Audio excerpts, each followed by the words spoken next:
Okay.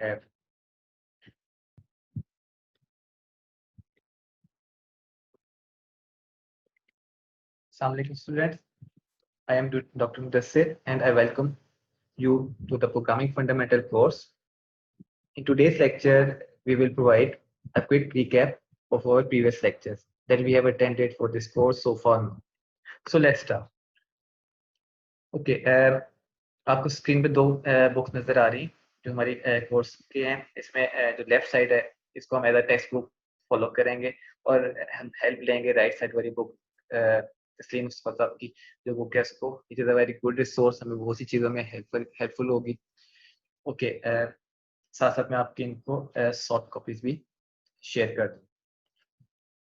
Okay, just quick recap अगर हम देखें कि हमने आज तक क्या क्या पढ़ा, तो सबसे पहले एक हमने प्रॉब्लम सॉल्विंग की तरफ डिस्कशन की कि अगर हमें प्रोग्राम डेवलप करना है, राइट करना है, तो उसके लिए सबसे पहले तो हमें आइडेंटिफाई प्रॉब्लम करनी पड़ेगी। उसके बाद उस प्रॉब्लम को सॉल्व करने के लिए क्या क्या इनपुट दी जा सकती हैं और क्या क्या आउटपुट रिक्वायर होंगी, हम उनको एनालाइज करें। और इसी तरह कौन से सीक्वेंस ऑफ स्टेप्स हो सकते हैं प्रॉब्लम को सॉल्व करने के लिए, हम उन सीक्वेंस ऑफ स्टेप्स को देख रहे हैं। ओके, तो इन सीक्वेंस स्टेप्स को एनालाइज किया, तो उन सीक्वेंस स्टेप को हम एक डॉक्यूमेंट के फॉर्म में लिखेंगे जिसको हम डिजाइन कह रहे हैं या एक एल्गोरिथम के फॉर्म में कह रहे हैं। और इस एल्गोरिथम के फॉर्म में कन्वर्ट करने के बाद हम जो है कोडिंग करेंगे according to the steps defined in the algorithm. और इसी तरह हम अपने काम की डॉक्यूमेंटेशन परफॉर्म कर रहे हैं। डॉक्यूमेंटेशन के बाद प्रोग्राम को जो है कंपाइल कर रहे हैं, एग्जीक्यूट कर रहे हैं, उसकी टेस्टिंग परफॉर्म कर रहे हैं, उसकी अगर कोई एरर आया तो उसकी डिबगिंग कर रहे हैं। और एट द एंड जो है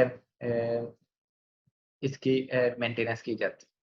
तो एक these are the different phases, ये प्रॉब्लम से प्रोग्राम बनाने तक और प्रोग्राम बनाने से प्रोग्राम डिप्लॉय करने तक हमारे पास जो जो भी फेजेस हैं उनको हमने डिस्कस। आगे चलें तो एल्गोरिथम को देखा हमने कि एल्गोरिथम क्या होता है। कि एल्गोरिथम में हमने डिस्कस किया कि हम टाइम और स्पेस को कंसीडर करते हैं अपने प्रोग्राम को राइट करने के लिए। तो minimum number of time utilise करते हुए और minimum number of space utilise करते हुए हम अपने प्रोग्राम को बनाते हैं। ठीक है। और different properties of the algorithms को देखा हमने कि कौन कौन सी हो सकती थी। इसी तरह एल्गोरिथम की टू टाइप्स कि जिस टाइप्स के अंदर हम एल्गोरिथम्स को डिजाइन कर सकते हैं, तो उसको हमने देखा कि यहाँ पे जो है algorithm as a pseudo code हम बना सकते हैं और with the help of flow chart बना सकते हैं। Flow chart graphical representation of the algorithm है और सूडो कोड जो है स्टेप्स को जो एल्गोरिथम डिफाइन करें in the form of text. ठीक हो गया। आगे चलें तो we have a simple C plus plus program. इस सी प्लस प्रोग्राम के अंदर हमने डिस्कस किया था कि हमारे पास कुछ कमेंट्स आते हैं। ठीक है, कमेंट्स सिंगल लाइन कमेंट्स को डिस्कस किया, मल्टी लाइन को डिस्कस किया कि मल्टी लाइन में जो है एक से ज्यादा लाइन में लिख सकते हैं। तो कमेंट्स क्या होते हैं? कमेंट्स हमारे प्रोग्राम को एक डॉक्यूमेंट कर रहे हैं। ठीक है, प्रोग्राम यूजर को प्रोग्रामर को ताकि एक अंडरस्टैंड किया जा फॉर्म में लेके अंडरस्टैंड प्रोग्रामर कर सके ये प्रोग्राम इसके प्रोग्राम के अंदर लिखा हुआ क्या है। ये लाइंस हर लाइन के आगे हम कमेंट दे रहे हैं कि लाइन एक्चुअल ये स्टेटमेंट एक्चुअल कर क्या रही है। ठीक हो गया।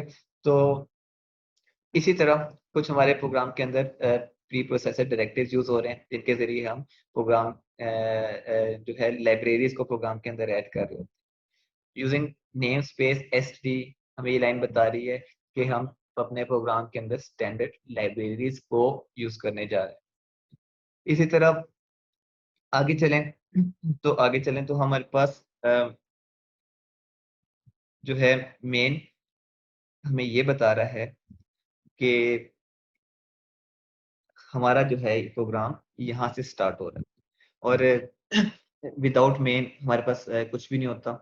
ठीक है, अगर मेन नहीं है तो इसका मतलब प्रोग्राम में एरर है, प्रोग्राम में मसला है, प्रोग्राम एग्जीक्यूट नहीं होगा। So this is the main function.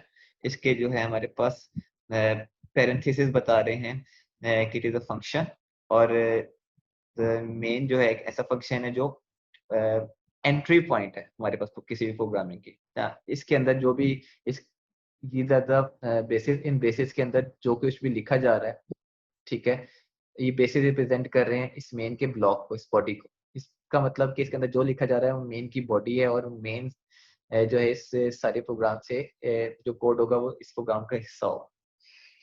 Okay, C out is an output statement. Output statement जो है विद द हेल्प ऑफ जो है स्ट्रीम इंसर्शन ऑपरेटर यूज कर रहे हैं, और इसके थ्रू जो भी इन्वर्टेड कॉमर्स में है हमारे पास, हम उसको as it is output screen के अंदर आउटपुट भेज रहे हैं।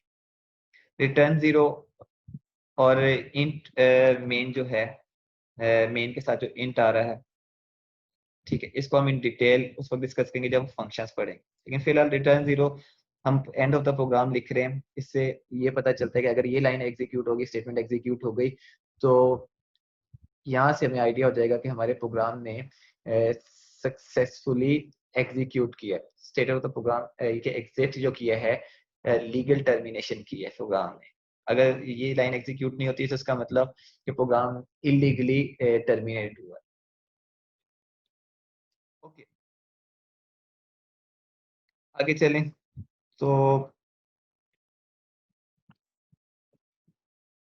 इस प्रोग्राम के अंदर जो कुछ स्पेशल कैरेक्टर्स यूज हो रहे थे वो कौन कौन से थे, कि एक तो हमारे पास पाउंड साइन यूज हो रहा है, ठीक है, ये हैश कैरेक्टर कि हम यहाँ इसके थ्रू कुछ प्री प्रोसेसर ये रिप्रेजेंट कर रहा है प्री प्रोसेसर डायरेक्टिव को, ठीक है।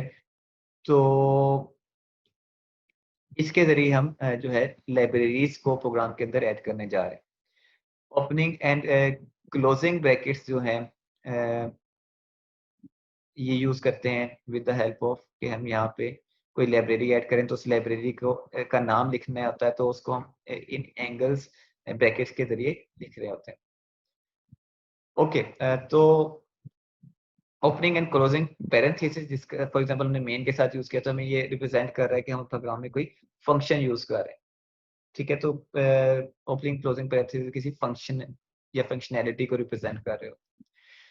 ओके, ब्रेसेस जो आ रहे हैं ओपनिंग एंड क्लोजिंग, जैसे हमने कहा कि मेन की ओपन क्लोजिंग थी, तो ये किसी ब्लॉक को रिप्रेजेंट करते हैं। ब्लॉक के इस ब्लॉक के अंदर कुछ सम सीक्वेंस ऑफ स्टेटमेंट्स होंगी या टास्क होंगे जो परफॉर्म करेगा सिस्टम।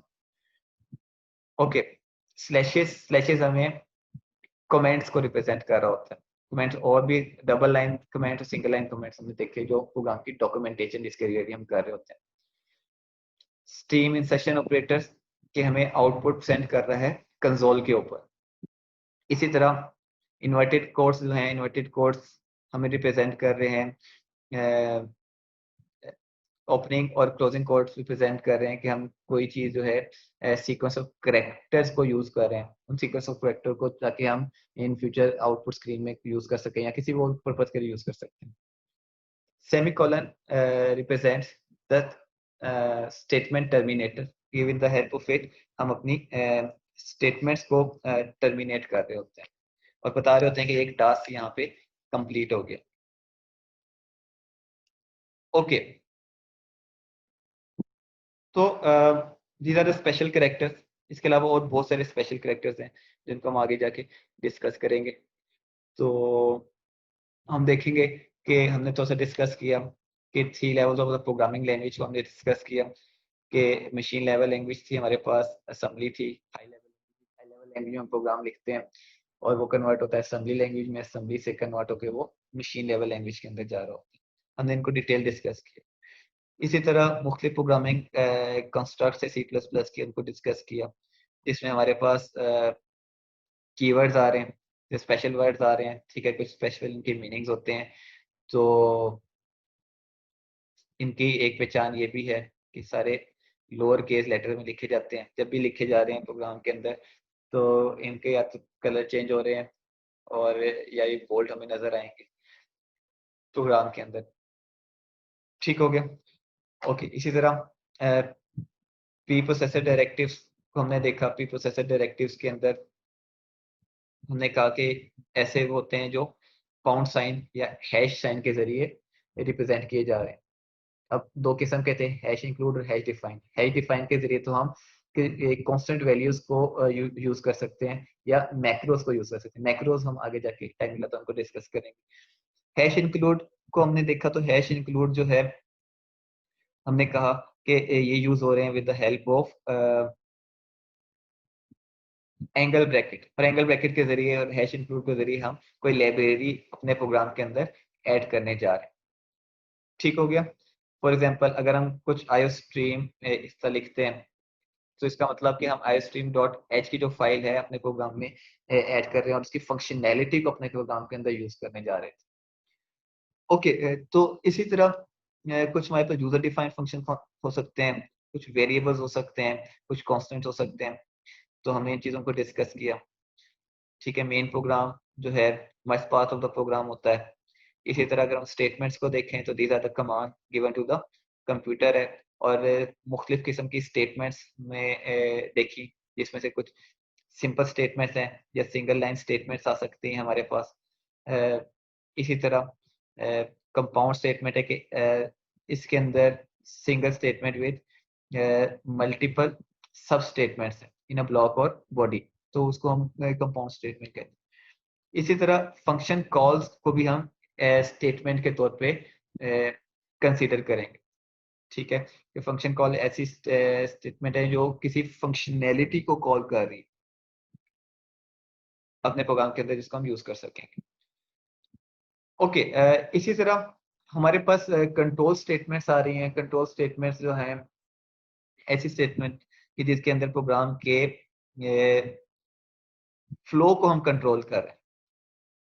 ठीक है, इसकी दो किस्में आएंगी जो आगे डिस्कस करेंगे। एक कंडीशनल स्टेटमेंट है, ठीक, या इसको हम सिलेक्शन स्टेटमेंट भी कहते हैं। और इनकी टाइप अगर देखें तो इफ स्टेटमेंट और स्विच स्टेटमेंट हम डिस्कस करेंगे। इसी तरह आइटरेशन स्टेटमेंट्स होती हैं जो लूप्स होती हैं, और लूप्स के अंदर जो है इनकी टाइप्स आती हैं हमारे पास while loop, do while loop और फॉर लूप्स आ जाते हैं।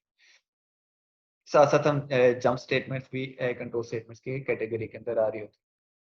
फर्दर देखें तो comments are also type of statement but these are the non executable part of the program. इस तरह नेम स्पेस, ठीक है, is use to avoid the problem of using function और variable with the same name in various libraries. ठीक है, तो using name space का मतलब क्या है कि that we are using functions that are related to the standard library। ठीक हो गया। ओके, तो रोल ऑफ कंपाइलर्स और लिंकर्स को हमने देखा। ठीक है, अगर हम एक प्रोग्राम को देखें तो प्रोग्राम जो है वो जब भी प्रोग्राम को देखा जाए तो प्रोग्राम सबसे पहले हम टाइप करते हैं किसी एडिटर के अंदर, टेक्स्ट एडिटर के अंदर। ठीक है, उस टेक्स्ट एडिटर से प्रोग्राम में साथ कुछ प्री प्रोसेसर्स को ऐड किया। प्री प्रोसेसर्स को ऐड करने के साथ साथ हम उस प्रोग्राम को फिर कंपाइल कर रहे हैं। कंपाइल का मतलब कि हाई लेवल लैंग्वेज का लिखा हुआ प्रोग्राम, कंपाइलर एक सॉफ्टवेयर होगा, वो कन्वर्ट कर देगा असेंबलर में। असेंबली लैंग्वेज के प्रोग्राम के अंदर और असेंबली लैंग्वेज के प्रोग्राम को असेंबलर जो है वो कन्वर्ट फर्दर कर देता है मशीन लेवल लैंग्वेज में। ठीक है, तो या ऑब्जेक्ट कोड हम कह सकते हैं या मशीन कोड कह सकते हैं उसको। तो असेंबलर के साथ जो मशीन कोड है उसको और लाइब्रेरी कोड को हम ऐड करके एक लिंकर सॉफ्टवेयर होगा जो हमें काम कर रहा है कि लिंक कर रहा है, कुछ कंबाइन करके एक एग्जीक्यूटेबल फॉर्म की फाइल बना देते हैं। उस एग्जीक्यूटेबल फाइल जो है, उस एग्जीक्यूटेबल फाइल को जो हम हार्ड डिस्क पे रख देते हैं और जब भी इसको एग्जीक्यूट करना होता है तो with the help of loader. Loader एक ऐसा सॉफ्टवेयर है कि जो फाइल्स को जो है हार्ड डिस्क से उठाएगा, एग्जीक्यूटेबल फाइल्स को मेमोरी पे रखेगा और मेमोरी पे रखने के बाद जो है उसको ताकि उस फाइल को एग्जीक्यूट किया जा सके। ठीक, इस सारे सिनेरियो में हमने डिस्कस किया कि हमारे पास मुख्तलिफ एरर्स जो हैं उनको फेस करना पड़ेगा। उन एरर्स में वो कौन-कौन से एरर्स हो सकते हैं? कंपाइलर एरर हो सकता है, लिंकर एरर हो सकता है। कंपाइलर एरर में हमारे पास सिंटैक्स एरर आ रहा है, ठीक है? लिंकर एरर जो आ रहा है कि जहाँ पे हमारे पास नेम क्लैशेज़ आ रहे होते हैं। ओके, इसी तरह हम आगे चलें तो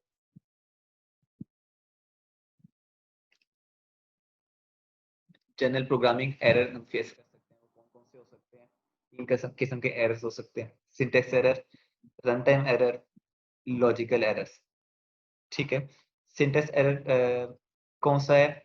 ऐसे एरर जो वायलेशन कर रहे हैं रूल ऑफ द लैंग्वेज को, ठीक है? अब वो वायलेशन फॉर एग्जांपल इस एग्जांपल को देखें, कौन-कौन से वायलेशंस हम यहाँ पे देख रहे हैं, नज़र आ सकती हैं, जो सिंटैक्स एरर के तौर पे आ रही है, कि हम यहाँ पे एक सेमीकोलन मिस होता हुआ नज़र आ रहा है। यहाँ पे एक क्लोजिंग कोट नज़र आ रहा है मिस हुआ हो, तो जिसकी वजह से हमारे पास 2 किस्म के यहाँ पे एरर होते नज़र आ रहे हैं।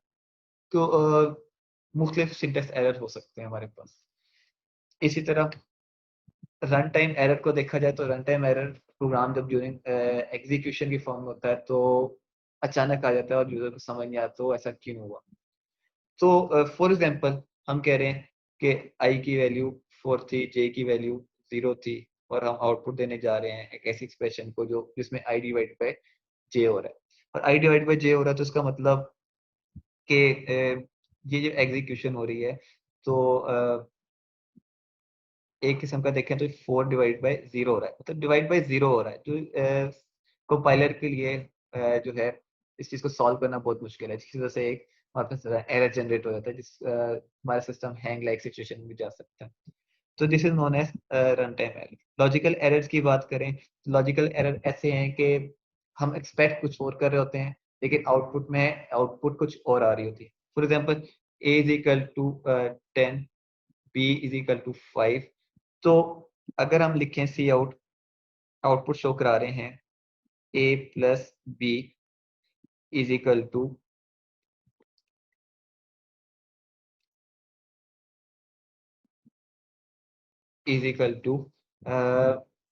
a minus B.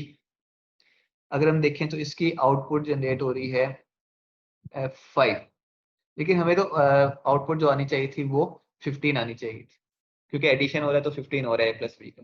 तो देखा जाए तो कोई एरर हमें नजर नहीं आ रहा प्रोग्राम के इस लाइन ऑफ कोड के अंदर।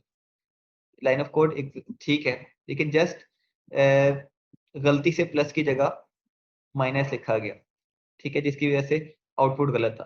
तो इस किस्म के जो एरर आ रहे हैं वो लॉजिकल एरर आ रहे हैं। Some common types, more common types of error अगर हम देखें तो हमें कौन कौन से नजर आ सकते हैं कि हमारे पास जो है बेस मिस हो सकता है, ठीक है, सेमी कॉलन मिक्स कर देते हैं अक्सर, इन्वर्टेड कोमा मिस कर देते हैं अक्सर, ठीक है, स्पेलिंग, क्योंकि because C is a case sensitive language, तो हमारे पास मोस्ट ऑफ द टाइम हम मिस स्पेल कर देते हैं। तो जैसा मेन में एम कैपिटल लिख दिया तो केस सेंसिटिव की वजह से अब आपका कंपाइलर ढूंढता रहेगा कि मेन कहाँ पे है, तो जिसकी वजह से ये एरर अकर कर सकते हैं। तो इन चीजों को हमने देखना है कि इनको हमें सॉल्व करना होगा, इन चीज़ों को वाइल प्रोग्रामिंग इनको केयरफुली इन चीज़ों को हमने कंसीडर करना है ताकि हमारे पास एरर जो है कम से कम आए। ओके, इसी तरह राइटिंग सिंपल प्रोग्राम, ठीक है, अगर राइटिंग सिंपल प्रोग्राम हम कर रहे हैं तो हम यहाँ पे प्रोग्राम में इनपुट और आउटपुट कैसे कर सकते हैं। Let's start with output statements के प्रोग्राम में कोई ऐसी चीज जो हम आउटपुट कंसोल के ऊपर शो कराना चाह रहे हैं तो वो कैसे होगा। तो विद द हेल्प ऑफ, यहाँ पे हम कह सकते हैं कि एक ऑब्जेक्ट होता है, ठीक है, जिसको हम कह रहे हैं सी आउट, और यहाँ पे इसके साथ हम एक करेक्टर यूज करते हैं जिसको हम कहते हैं इंसर्शन ऑपरेटर, ठीक है। तो इन इंसर्शन ऑपरेटर्स को यूज करते हुए हम कह रहे हैं कि इन्वर्टेड कोमास के अंदर जो कुछ भी है उसको as it is output screen में डिस्प्ले करा दें। या इसकी तरह हम सी आउट के थ्रू कुछ वेरिएबल्स जो होते हैं उन वेरिएबल्स की वैल्यूज को भी डिस्प्ले करा सकते हैं। ओके, लेट्स डिस्कस कि एक कैसे होगा। एक एग्जांपल देखते हैं। एग्जांपल में हमने देखा कि एक वेरिएबल, दो वेरिएबल्स हमने बनाए, ठीक है। तो ये वेरिएबल बेसिकली मेमोरी के ऊपर जाके बन रहे हैं, ठीक है। इन वेरिएबल का नाम, एक वेरिएबल का नाम रेडियस है, ये डबल की टाइप है, ठीक है, कि किस टाइप का वेरिएबल है। और ये मेमोरी पे लोकेशन बनाई हमने, और एक और मेमोरी लोकेशन बनाई जिसका नाम हम दे रहे हैं एरिया का, और ये भी, इसकी टाइप भी जो है डबल है। ओके, तो अगली लाइन के ऊपर आए, स्टेप आए, तो आगे कमेंट के नॉन एग्जीक्यूटेबल पार्ट में है। तो अब रेडियस में हम वैल्यू असाइन कर रहे हैं। तो वैल्यू जो है रेडियस के वेरिएबल में मेमोरी की लोकेशन पे जाके हम 20 प्लेस कर रहे हैं। और इसी तरह आगे चलें, हमारे पास एक्सप्रेशन सॉल्व होती नजर आ रही है। एक्सप्रेशन में जो है जो वैल्यू रेडियस की मेमोरी से उठा रहे हैं, ठीक है। और साथ एक कांस्टेंट वैल्यू मल्टीप्लाई हो रही है, और जो रिजल्ट आ रहा है वो लेफ्ट साइड पे सेव होगा। और जो रिजल्ट है वो साथ सेव हो रहा है मेमोरी लोकेशन पे एरिया के वेरिएबल के अंदर। तो एरिया के वेरिएबल के अंदर जो रिजल्ट बना इस वक्त 1256.6 बन रहा है, तो जो इधर सेव हो रहा है। तो अब इस सारे सिनेरियो के अंदर इसमें हम अगर देखें, इसको अगर देखें तो एट द एंड जब ये लाइन एग्जीक्यूट हो गई, एरिया के वेरिएबल के अंदर मेमोरी लोकेशन के अंदर वैल्यू सेव हो गई, अपडेट हो गई। अब सी आउट क्या कर रहा है कि सी आउट पहला काम तो कर रहा है कि जो इन्वर्टेड कोमा के अंदर था एज इट इज उसको हम डिस्प्ले करा रहे हैं। इसी तरह आगे वेरिएबल की वैल्यू है, तो वेरिएबल की वैल्यू पहले तो हमने जाके मेमोरी पे उठाई और वो वैल्यू लाके उसकी प्रॉपर कॉरस्पॉन्डिंग लोकेशन में आउटपुट स्क्रीन पे प्लेस कर। So this will be our output, ठीक हो गया। तो ये काम हमें सी आउट के डिफरेंट दो किस्म के हमें काम नजर आए। अब देखते हैं कि सी आउट और क्या क्या काम कर सकता है।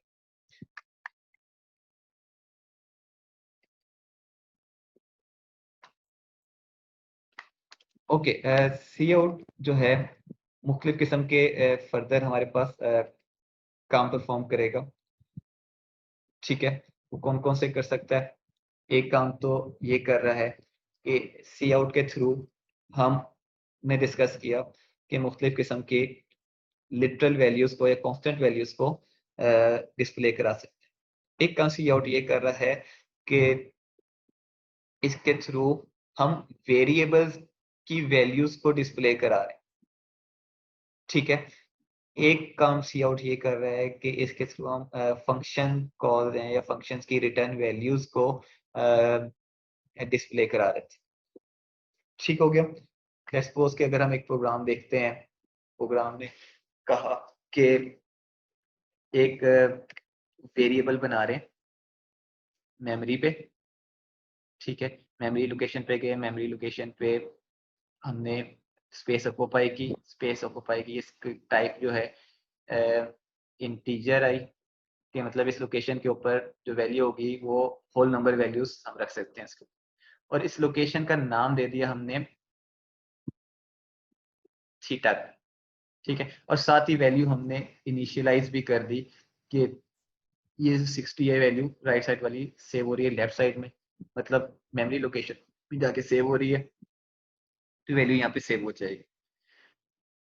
ओके, तो आफ्टर दैट हमने जो है सी आउट क्या कर रहा है, एक एक्सप्रेशन को जो है साइन थीटा जो है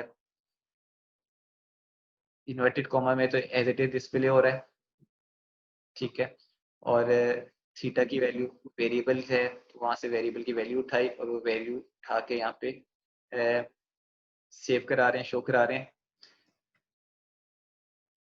तो वैल्यू जो है वो यहाँ पे शो हो गई।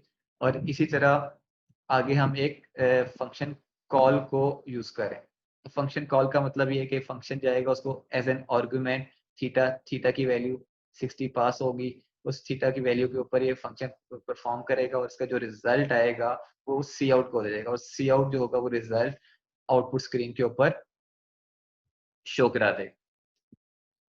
ठीक हो गया। तो ये काम तो हो रहा था सी आउट का। सी आउट ने क्या काम किया कि जो चीज भी फंक्शन कॉल की रिजल्ट आया था उसको डिस्प्ले करा। आगे चलें तो हमारे पास सी आउट क्या काम कर रहा है, डिस्प्ले अरिथमेटिक एक्सप्रेशन कर रहा है, एक और काम। ठीक है, कोई भी एक्सप्रेशन है, कोई वेरिएबल्स हैं, उन वेरिएबल्स की वैल्यू एज एक्सप्रेशन लिखी, उन एक्सप्रेशन को पहले सॉल्व करेगा और वो रिजल्ट जो है वो सी आउट को दिया जाएगा और सी आउट वैल्यूज को शो करा देगा। ओके, इसी तरह सी आउट का एक काम ये है कि वो स्ट्रिंग कॉन्स्टेंट्स को डिस्प्ले करा। मतलब इस सी आउट के अंदर, फॉर एग्जांपल ये एग्जांपल हमारे पास सी आउट के अंदर जो चीज भी इन्वर्टेड कॉमर्स के अंदर आ रही है, सी आउट उसको एज इट इज डिस्प्ले करा रहा है। ओके, तो हमारे पास हमने कहा कि ये स्टेटमेंट और ये सेट ऑफ स्टेटमेंट एक सिंगल लाइन के अंदर लिख रहे हैं तो ये एक ही काम परफॉर्म होगा। हमने देखा कि जो इन्वर्टेड कॉमर्स के अंदर था सी आउट ने एज इट डिस्प्ले कर दिया, लेकिन अगर कोई चीज स्लैश के साथ आ जाए जिसको हम स्केप सीक्वेंस कहते हैं, ठीक है, स्लैश के बाद, इस स्लैश के बाद कोई भी एक इमीडिएट करेक्टर होगा जिसको हम देखेंगे और चेक करेंगे इस करेक्टर की वजह से इसके सीक्वेंस के मीनिंग को चेक करेंगे। ठीक है, तो हम कह रहे हैं कि सी आउट के अंदर इन्वर्टेड कॉमर्स के अंदर जो भी चीज है उसको एज इट इज डिस्प्ले करा रहे हैं, लेकिन जो आपके पास इन इन्वर्ट अगर स्केप सीक्वेंस आया था तो स्केप सीक्वेंस को एज इट डिस्प्ले नहीं कराते बल्कि उनकी यहाँ मीनिंग को डिस्प्ले कराते। ठीक हो गया। ओके, तो स्केप सीक्वेंस के जब हम मीनिंग को डिस्प्ले करा रहे हैं तो अब क्या मीनिंग बनेगा स्लैश एन का।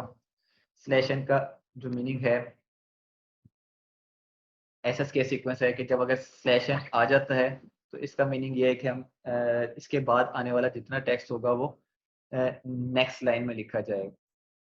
हमारे पास इसकी आउटपुट आ रही। इस तरह हमने जो स्केप सीक्वेंसेस मुख्तलिफ डिस्कस किए, जिसमें न्यू लाइन आ जाता है, टैब दे सकते हैं, बीप साइन जनरेट कर सकते थे, बैक स्पेस में चले जाते थे। ठीक है, तो इनकी डिटेल हम डिस्कस कर चुके हैं, या तो जस्ट एक हम क्विक रिकैप देख रहे हैं।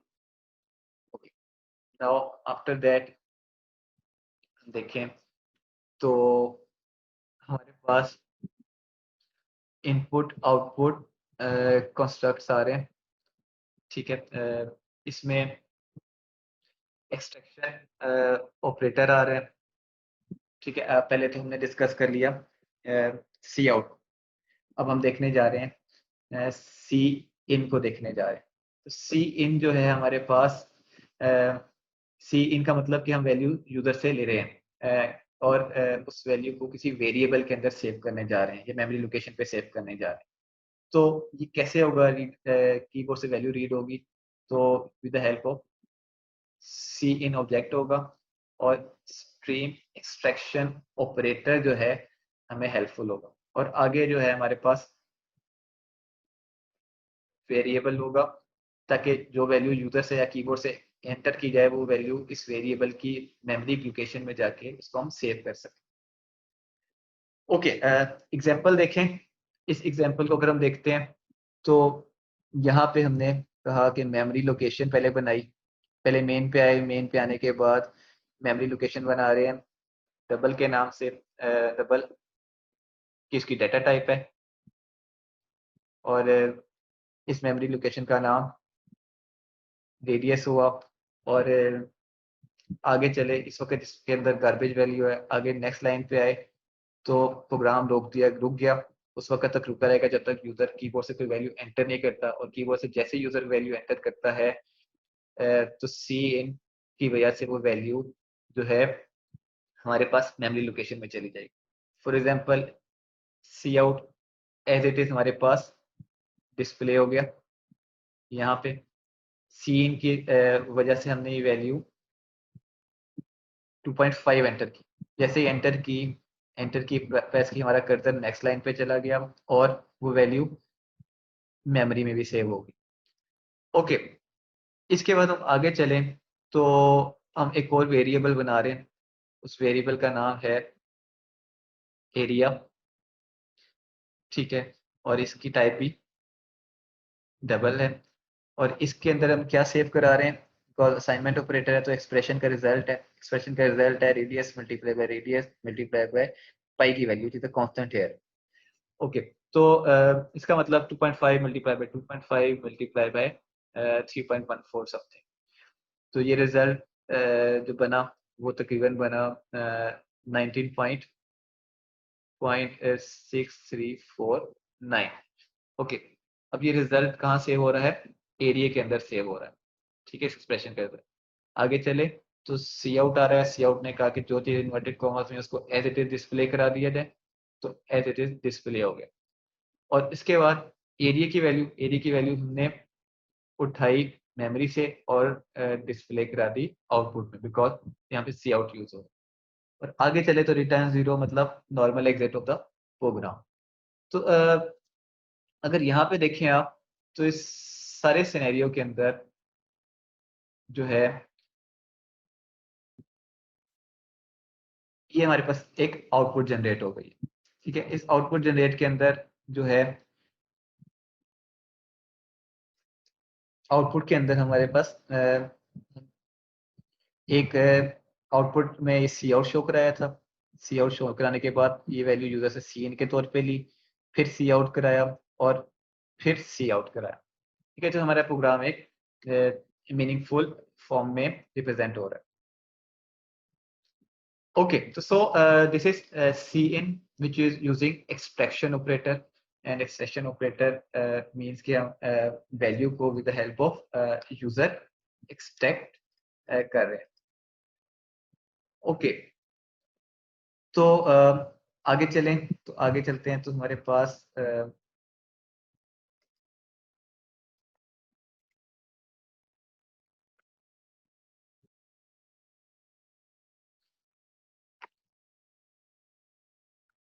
वेरिएबल्स क्या होते हैं, ठीक है।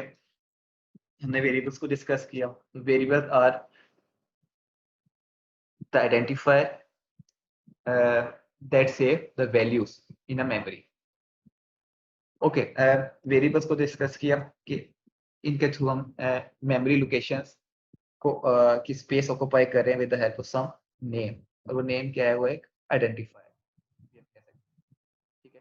फॉर एग्जांपल अगर यहाँ पे देखें तो हम एक इंटीजर वैल्यू बना रहे हैं, लोकेशन मेमोरी पे ऑक्युपाई कर रहे हैं, जिसको हम इसकी टाइप हम कह रहे हैं कि वो इंट होगी, कि इस लोकेशन पे जो वैल्यू सेव हो सकती है सिर्फ इंटीजर की फॉर्म में सेव हो सकती है।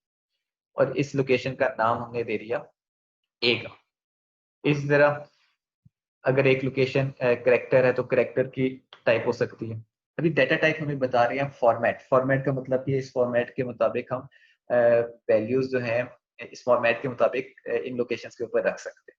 इंटीजर का मतलब यहाँ पे जो वैल्यूज होंगी उनमें डेसिमल वैल्यूज नहीं आ सकती। करेक्टर का मतलब कि यहाँ पे जो वैल्यूज होंगी उनके ऐसी वैल्यूज हो सकती हैं कि जिनकी ASCII वैल्यूज को यहाँ पे हम कहीं ना कहीं सेव कर रहे होते हैं न्यूमेरिक फॉर्म के। ओके, तो हमने कुछ टर्म्स को डिस्कस किया था। आइडेंटिफायर क्या होते हैं, लिटरल्स क्या होते हैं। Identifier are the names and literals are the values in short. तो साथ साथ ही हमने देखा कि नेम कांस्टेंट हमने थोड़ा सा डिस्कस किया। वेरिएबल्स होते हैं कि जिनकी वैल्यूज प्रोग्राम में चेंज हो जाती है, लेकिन कांस्टेंट वैल्यूज हैं जिनकी वैल्यूज प्रोग्राम में चेंज नहीं होती। कीवर्ड हमारे पास यूज हो रहा है कॉन्स्ट, CONST, टाइप बता रहे हैं और कांस्टेंट नेम दे रहे हैं और कांस्टेंट वैल्यू साथ बता रहे हैं। तो ये वैल्यू जो है throughout the program same रहेगी because of this keyword const के नाम से जो है। तो इसकी वैल्यू हम कहीं ना कहीं भी प्रोग्राम में चेंज नहीं कर सकेंगे। और ये वैल्यू मेमोरी पे जाके नहीं बन रही, ठीक है, मेमोरी में जगह ऑक्युपाई नहीं कर रही वैल्यू। ओके, तो नेक्स्ट चलें। तो डेटा टाइप्स कौन कौन सी हो सकती हैं? दो किस्म की main general categories of the data types थी हमारे पास। एक तो प्रिमिटिव डेटा टाइप्स हैं, जो हमारे पास, जिनको हम कहते हैं कि बिल्ट इन डेटा टाइप्स होती हैं, जिनमें बड़े नाम integer, boolean, floating point, character data types आ रही है, जिनकी फर्दर आगे किस्में आती हैं। इसी तरह हमारे पास एब्स्ट्रैक्ट डेटा टाइप्स आ सकती हैं, या तो हम यूजर डिफाइंड डेटा टाइप भी कह सकते हैं, जिनमें से एग्जांपल अगर देखें तो पॉइंटर, इनम्स, क्लासेस, स्ट्रक्चर्स, जिसको हम आगे जाके थोड़ा सा डिस्कस करें अगली क्लासेस के अंदर। इन डेटा टाइप्स को देखा कि इस डेटा टाइप के मुताबिक, फॉर्मेट के मुताबिक जो वेरिएबल्स बन रहे हैं वो मेमोरी पे कितनी लोकेशन देते हैं, और उनकी रेंज के उस लोकेशन के ऊपर मिनिमम से मैक्सिमम वैल्यू कितनी आ सकती है, हमने उन चीज़ों को डिस्कस किया। ठीक है, ओके। इसके बाद हम चीज़ें डिस्कस कर रहे थे different type of operations in the program. Different types of operation in the program में हमने देखा कि मुख्तलिफ किस्म के ऑपरेशन हो सकते हैं, और वो ऑपरेशन परफॉर्म हो रहे हैं with the help of operators. Operators अब कौन कौन से हो सकते थे कि असाइनमेंट ऑपरेटर आ रहा है, अरिथमेटिक ऑपरेटर आ रहा है, relational operator, logical, bitwise check, and conditional, so on, different operators are. Okay, start from the assignment operator. अगर हम देखें तो असाइनमेंट ऑपरेटर के अंदर हमारे पास जो चीज नजर आ रही है हमें, ठीक है, this operator is like this, equal sign. अगर एक इक्वल साइन है तो इसका मतलब असाइनमेंट ऑपरेटर है, ठीक है। और इसमें दो ऑपरेंड्स आ रहे हैं। ऑपरेंड्स का मतलब कि ये ऑपरेशन जो परफॉर्म हो रहा है असाइनमेंट का, बिटवीन टू ऑपरेंड्स हो रहा है, ए और बी ऑपरेंड है, ठीक है। इन वैल्यूज के ऊपर ये काम हो रहा है, ऑपरेशन हो रहा है। तो असाइनमेंट इज द ऑपरेशन, और ए और बी आर द ऑपरेंड के जिनके ऊपर ऑपरेशन परफॉर्म हो रहा है, ठीक है। जैसे for example A plus B लिखते हैं तो प्लस इज द ऑपरेशन, या ऑपरेटर पर प्लस को कह रहे हैं, ठीक है। और ये ऑपरेटर जो है, जो ऑपरेशन प्लस ऑपरेशन परफॉर्म कर रहा है, वो ए और बी के ऊपर कर रहा है। ए और B are known as operands, ठीक हो गया। तो आगे चलें। आगे चलें तो असाइनमेंट ऑपरेटर क्या काम कर रहा है कि राइट साइड वैल्यू जो है वो लेफ्ट साइड में सेव करा रहा है, ठीक है। तो ये हमारे पास असाइनमेंट ऑपरेटर है, लेकिन इसमें याद रखना है, important thing to note is कि राइट साइड में जो है, इसकी जो राइट साइड है वो कोई भी एक्सप्रेशन हो सकती है। एक्सप्रेशन कोई वैल्यूज भी हो सकती है, कोई मैथमेटिकल इक्वेशन भी हो सकती है, या mathematical expression a plus B वगैरह भी हो सकता है, ठीक है। कोई वेरिएबल्स भी, वैल्यूज भी हो सकती हैं, खाली वेरिएबल भी हो सकता है। तो ये एक्सप्रेशन है, लेकिन लेफ्ट साइड जो है हमेशा कोई वेरिएबल होगा, ठीक है। तो इसका मतलब कि वेरिएबल में वो वैल्यू सेव होगी। हम इसको ऐसे नहीं लिख सकते कि 1 is equal to A, because this is not the variable. तो दिस इज नॉट एक्सेप्टेबल। कोई वेरिएबल होना चाहिए ताकि उसकी वैल्यू कोई सेव की जा सके मेमोरी लोकेशन के ऊपर। ओके, अरिथमेटिक ऑपरेटर्स की हमने टाइप देखी तो दो किस्म के थे, यूनरी अरिथमेटिक ऑपरेटर और बाइनरी। यूनरी अरिथमेटिक ऑपरेटर वो थे कि जिनके अंदर हमारे पास एक ऑपरेंड था। बाइनरी ऐसे थे जिनके पास हमारे पास दो ऑपरेंड्स आ रहे थे। इनकी हमने इनके अंदर डिस्कस किया। यूनरी ऑपरेशन अरिथमेटिक में हमने post increment, pre increment, post decrement और प्री डिक्रीमेंट को डिस्कस किया। कंबाइंड कंपाउंड असाइनमेंट ऑपरेटर्स को हमने डिस्कस किया। कंपाउंड असाइनमेंट ऑपरेटर्स के अंदर हमारे पास जो आ रही थी, ठीक है, ऐसी ऑपरेशंस हो रहे थे जो यहाँ पे हमारे पास दो किस्म के ऑपरेशंस कंबाइन कर रहे थे। जैसे for example plus is equal to है, तो प्लस इज इक्वल टू को हम कैसे लिख सकते हैं, a is equal to a plus three, जैसे अगर a plus is equal to three लिख रहे हैं, तो अब इसमें एक ऑपरेशन तो परफॉर्म हो रहा है अरिथमेटिक ऑपरेशन, और एक ऑपरेशन परफॉर्म हो रहा है असाइनमेंट ऑपरेशन। तो इस किस्म के ऑपरेशंस के एक वक्त में एक से ज़्यादा ऑपरेशन परफॉर्म हो रहे हैं, तो ऐसे ऑपरेटर्स होते हैं जो ये काम कर रहे हैं, तो इनको हम कंपाउंड असाइनमेंट ऑपरेटर्स कह रहे हैं। ओके, इसी तरह हमने देखा रिलेशनल ऑपरेटर्स को। ठीक है, यह एक किस्म की बूलियन एक्सप्रेशंस भी कहलाती हैं। ठीक है, ये बूलियन ऑपरेशंस भी परफॉर्म करें कि जिनका रिजल्ट हमेशा ट्रू या फॉल्स के अंदर आ रहा होता है। ठीक है, तो रिलेशनल ऑपरेटर आपस में दो वेरिएबल्स के बारे में, ठीक है, ये दो एक्सप्रेशंस को आपस में बता रहा होता है कि इनकी जो है आपस में रिलेशन क्या है। For example 4 is equal to 5, अगर ये रिलेशन जो है 4 वाकई 5 के इक्वल है, तो इसकी जो रिलेशन बनेगी, इसका रिजल्ट जो बनेगा वो 1 बनना चाहिए, लेकिन क्योंकि बराबर नहीं है तो इसलिए इसने रिलेशन 0 रिजल्ट दे दी। तो इनका जो एंड रिजल्ट होता है रिलेशन ऑपरेटर्स का, वो 0 या 1 या बूलियन फॉर्म में आ जाता है। इसी तरह लॉजिकल ऑपरेटर को देखें तो लॉजिकल ऑपरेटर्स में हमारे पास ये भी हमें हेल्पफुल हो जाते हैं with the help of relational operators. ठीक है, और इनका रिजल्ट भी हमारे पास ट्रू या फॉल्स की फॉर्म में आ रहा होता है। और ये इन ऑपरेटर्स को भी हमने देखा तो 3 किस्म के ऑपरेटर्स हमें नजर आए, एंड और नॉट का ऑपरेटर जो है। ठीक है, साथ ही हमने बिट वाइज ऑपरेशन को डिस्कस किया कि दो वेरिएबल्स के दरमियान हमने अगर बिट वाइज ऑपरेशन परफॉर्म करने हैं तो वो कैसे परफॉर्म हो। तो मुख्तलिफ किस्म के ऑपरेटर्स जिसमें left shift, right shift, bit wise not, bit wise and, bit wise और, बिट वाइज जोर को डिस्कस किया। ओके, आखिर में हमने देखा कि ऑपरेटर प्रेसिडेंस को अगर एक ही तरह के ऑपरेटर, फॉर एग्जांपल प्लस और माइनस है, अगर एक इकट्ठे एक साथ आ जाते हैं तो इनमें से पहले किस ऑपरेटर को सॉल्व करना है, तो वो हमारे पास प्रेसिडेंस आ जाती है। तो हमने एक ऑपरेशन प्रेसिडेंस चार्ट बनाया, जिस हम के उसको देखते हुए हमें पता चले कि सबसे ज़्यादा प्रायोरिटी किसकी होगी। कि पहले फॉर एग्जांपल बेसिस की, ब्रैकेट्स की प्रायोरिटी ज़्यादा है, तो हमने सब पहले उनको सॉल्व करें। अगर फिर यूनिटरी ऑपरेटर को देखते हैं।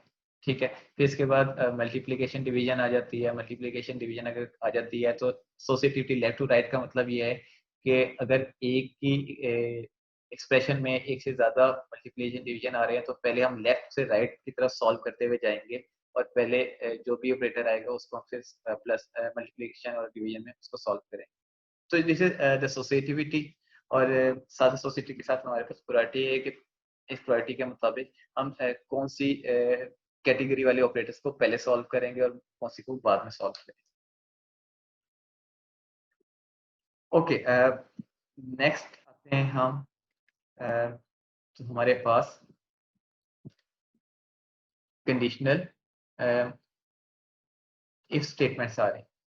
ठीक है, यहाँ तक हम अपने काम को स्टॉप करते हैं। नेक्स्ट लेक्चर में कंडीशन स्टेटमेंट्स को रिवाइज करेंगे इन डिटेल।